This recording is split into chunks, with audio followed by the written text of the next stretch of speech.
We have with us former diplomat Mr. Rajiv Dogra, Dr. Wael Awad, who's a senior journalist and political analyst and West Asia expert, is here in the studio with us. Dr. Uday Bhaskar, well-known strategic affairs expert, joining us tonight. Michael Kugelman, the Deputy Director of the Asia Program at the Wilson Center, joining us from Washington via Skype tonight. And we'll also be joined shortly by Seema Sirohi, journalist and columnist from Washington, D.C. Let me just take my first question to you, Michael Kugelman. About the implications of the end of this deal. It has created friction between the United States and its European allies. It has the potential to create huge problems within Iran, and it affects India also.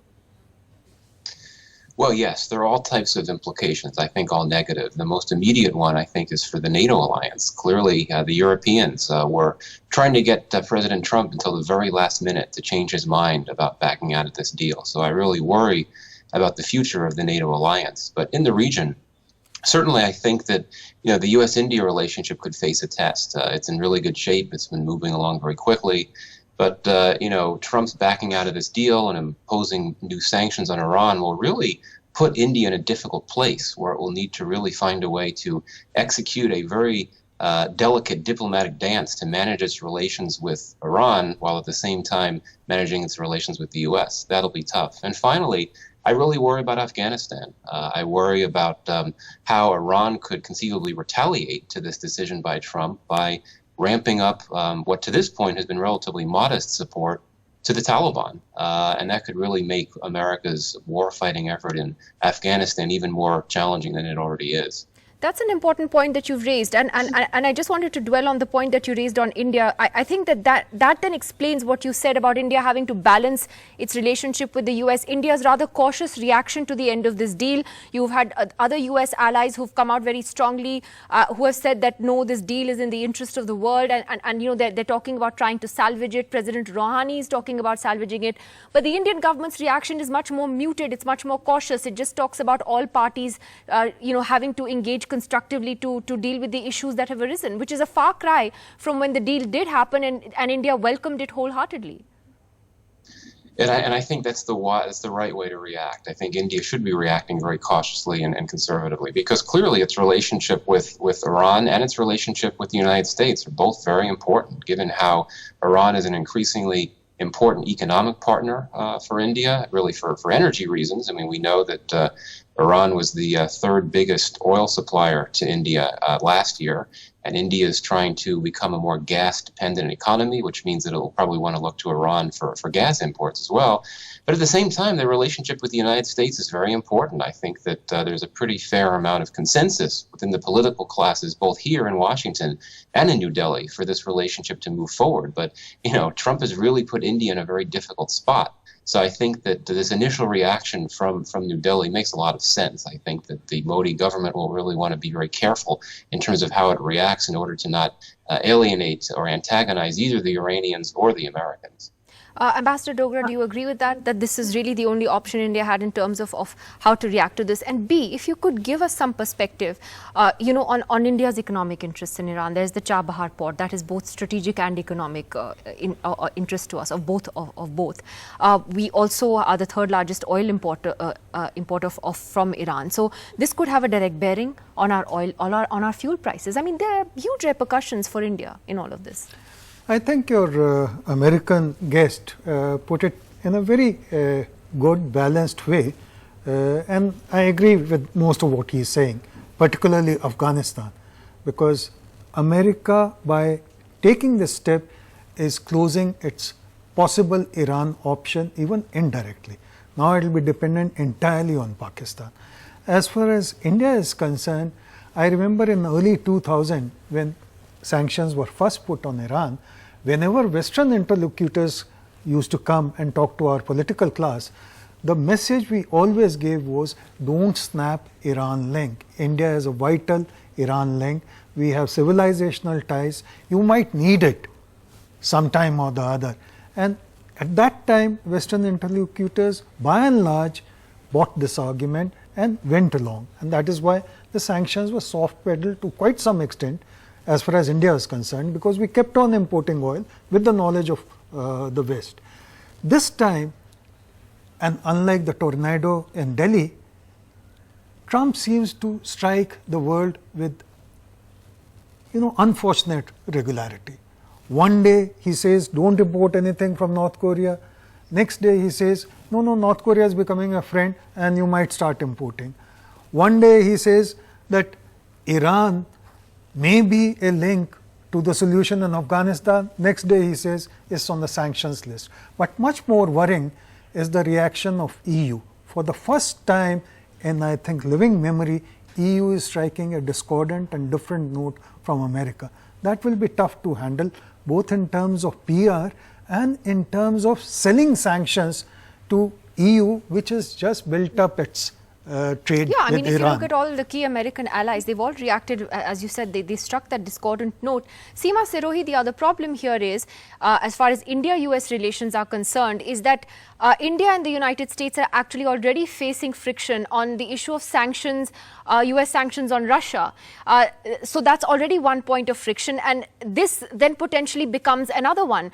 As India gets closer to the United States, you have these complications that have come in, which I think in the short term, India may be able to take a cautious stand, as Michael says, but it's very hard to sustain that in the long term. Exactly. And I think President Trump is not making it easy for India at all. So as you mentioned, we are already potentially under sanctions if we strike a deal with Russia on that big weapon system. But that same law called CAATSA also has provisions if you do business with Iran or North Korea. So yes, it's going to become very difficult to sustain this, trajectory of a good upward moving relationship with the United States. But the point is, everybody is hedging their bets, and India cannot afford to break away from the US either at this time. We have a 2+2 dialogue coming up, and hopefully there will be some good sorting out there about the sanctions issue. Well, Uday Bhaskar, if you could explain to us, particularly on the issue of the Chabahar port, and why new sanctions against Iran could affect that project, and how that hurts India's interests. Well, first of all, I would say that as far as the Trump decision is concerned, it was expected, and the moment Mr. Bolton was appointed as the National Security Advisor, I think the writing was on the wall. And for India, I think the implications are at two levels. One is what you might describe as tactical, which is the impact it would have on India's import of oil, and as you have pointed out, Iran is a very important oil supplier for India. It is the third largest as far as the current hydrocarbon import to India is concerned. That's going to be affected because of the economic sanctions and the banking regulations that will kick in. Chabahar has got both a strategic dimension and, I would say, a potential commercial dimension. Now, the moment you have these sanctions and India is not able to invest in Chabahar in terms of creating the kind of port that we want and being able to take the linkages forward through Iran into Afghanistan, that to my mind is the larger strategic kind of dimension. That to the extent India was looking at Chabahar from a strategic perspective, that would now be constrained. And I think the biggest kind of challenge, as Seema rightly pointed out, is that India should not find itself where it has to make a binary choice between the United States and or Iran. So I think that is going to be the challenge, that we have to see how the European allies, that is Germany, France and Britain, as also China and Russia, are going to deal with this new deal without the United States of America. Can they provide any kind of political, diplomatic and financial alternative for Iran to be able to deal with the Trump decision? Which I do want to discuss in a little more detail about what the other countries can do. And before we come to that, Dr. Awad, it's interesting President Rouhani's reaction, a little more cautious, and he seems to be saying that let's wait and see how, we'll talk to the other 5 countries and see how this works out.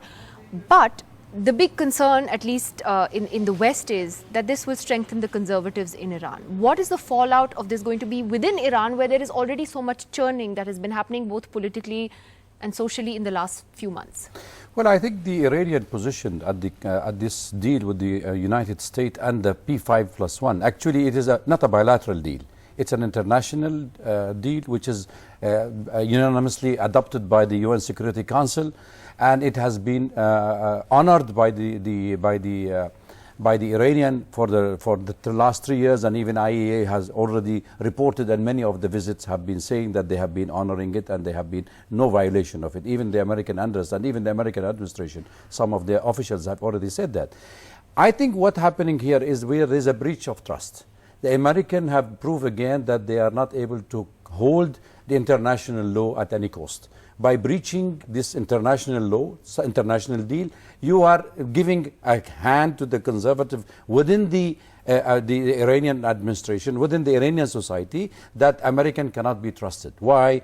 Converted operation on Iran was for long years, have been for decades, from Mossadeq time when they have doubled the democratic elected government, till then the revolution has come. Then we have seen the shooting down of the civilian airlines, when we saw the American sabotaging but supporting the Mujahideen Khalq in Iraq and training them and then giving them the arms to attack the Iranian. And even inside Pakistan they have tried to use the minority Sunnis angle to create within Iran, because Iranian 65 to 70% of the Iranian society, as you know, are youngsters, are youth, and they are already feeling the heat of the economic sanction. Unemployment is high. Yes, and unemployment is very high.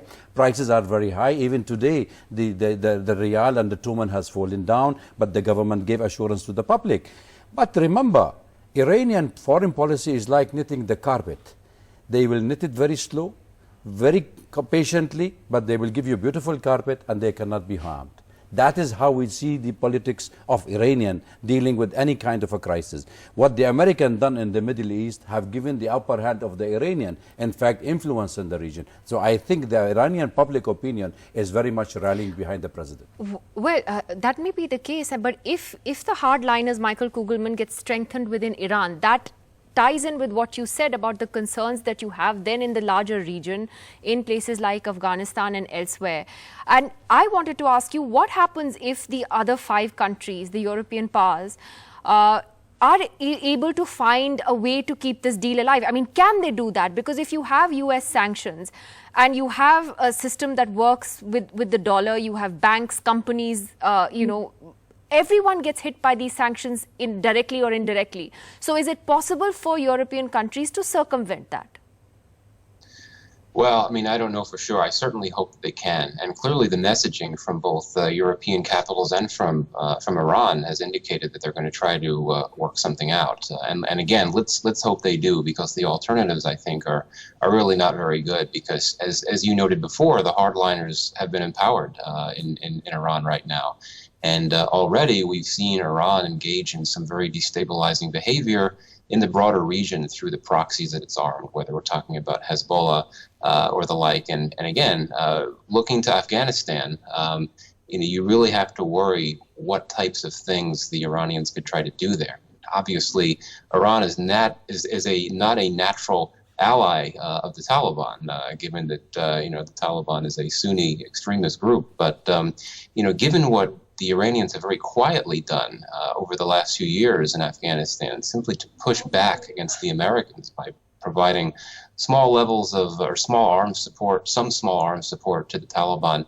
I think that Trump's move here has just given the Iranians a perfect pretext to go out and ramp up that support, whether that involves bringing units of the Taliban into Iran to receive training, which Afghan officials claimed has already happened, or doing other things as well. I mean, the costs here, the risks are simply immense in Afghanistan and also in other parts of the broader region as well. So, Ambassador Dogra, what does India do in a situation like this? Because if you get too close to Iran and pursue with your projects and interests as you have been, there could be a blowback from Washington. If you don't, then Iran could very well walk into the arms of Pakistan and China, which is exactly what you're trying to avoid. It's a very difficult sort of maze to maneuver. Well, it's a very delicate stage, because what Trump has done is to hit at the rule-based order, which the world had so far.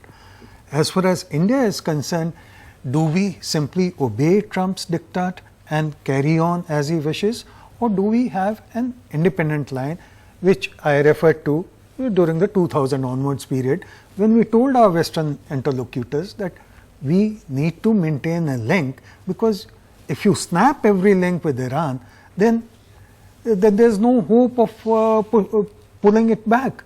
So, I think it is important, A, to consult with the European Union, who seem to be adopting a cautious and reasonable line, yet firm line vis-a-vis Trump, and B, also to tell the Americans that we cannot be pushed beyond a point, because today they say that put sanctions on Iran.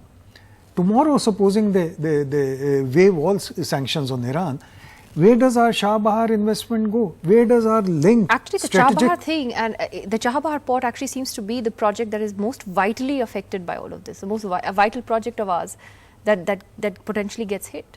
Absolutely, and you know, as it is, Pakistan is not friendly at all with any kind of Western movement for us. So this was a tentative link. Second and more important point is that the world has known India for its moral leadership and also for a certain independent stand through all these 70 years. The moment we bend down and acquiesce in whatever America says, where does that moral leadership go? But more importantly, where do our strategic interests go? No, so one last question to Seema Sirohi on that is that what has changed from what Ambassador Dogra is saying about India's moral leadership and its sort of relatively independent position, and now is that we're much closer to the United States. The relationship is very different today than it has been for many, many years. So how far can India go to actually, annoy the Trump administration? It's difficult to say because we have two very new key officials in the administration, the National Security Advisor John Bolton and the new Secretary of State Pompeo.